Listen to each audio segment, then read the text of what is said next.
தமிழ்நாட்டின் முதல் சட்டமன்ற பெண் செயலாளராக சாந்தி நியமனம். தமிழ்நாடு சட்டமன்ற வரலாற்றிலேயே இதுவரை இல்லாத ஒரு வரலாற்று சிறப்பு மிக்க விஷயம் நடந்துள்ளது. தமிழக சட்டப்பேரவையின் புதிய செயலாளராக சாந்தி அவர்கள் அதிகாரப்பூர்வமாக பொறுப்பேற்றுள்ளார். தமிழக சட்டப்பேரவையின் முதல் பெண் செயலாளர் என்ற பெருமையை இதன் மூலம் சாந்தி பெற்றுள்ளார். ஏற்கனவே சட்டப்பேரவை செயலாளராக பணியாற்றி வந்த சீனிவாசன் அவர்கள் தனது பதவியை ராஜினாமா செய்ததை தொடர்ந்து மிக உயரிய பதவிக்கு சாந்தி அவர்கள் தற்போது முறைப்படி தேர்வு செய்யப்பட்டுள்ளார். தமிழக சட்டமன்றத்தின் பல்வேறு தொடர் நடவடிக்கைகளையும் அவை விதிகளையும் மிக உன்னிப்பாக கவனித்து அதில் நீண்ட நெடுங்காலமாக பயணித்த தனி அனுபவம் வாய்ந்தவர் சாந்தி.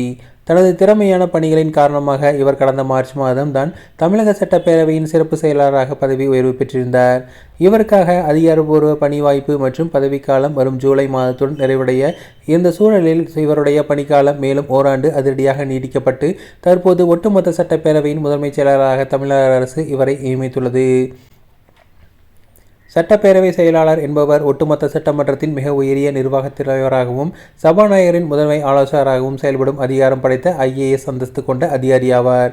தமிழ்நாடு சட்டமன்றத்தில் தற்போதைய சபாநாயகர் JCD பிரபாகர் அவர்களுக்கு சட்டமன்ற நிர்வாகத்தில் வலதுகரமாக விளங்குவார்.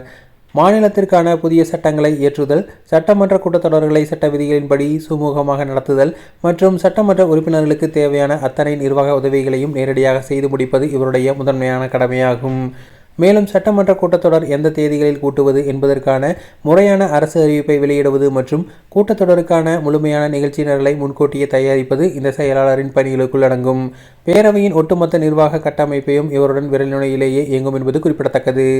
தமிழக சட்டமன்றத்தில் ஆளுங்கட்சிக்கும் எதிர்க்கட்சிக்கும் இடையே பல்வேறு மக்கள் பிரச்சனைகள் தொடர்பாக கடுமையான விவாதங்களும் அமளிகளும் கூச்சல் குழப்பங்களும் ஏற்படுவது வழக்கமான ஒன்றுதான். இத்தகைய பரபரப்பான சூழலில்தான் சபாநாயகர் உடனடியாக எந்த விதியின் கீழ் முடிவெடுக்க வேண்டும், அவையின் பாரம்பரிய விதிகளுக்கு குறிப்புகளும் என்ன சொல்கிறது என்பதை சபாநாயகருக்கு உடனுடன் எடுத்துரைத்து சட்டத்தின்படி பேரவையை நடுநிலையாக கொண்டு செல்வதில் இந்த செயலாளரின் பங்கு மிக முக்கியத்துவம் வாய்ந்ததாக பார்க்கப்படுகிறது.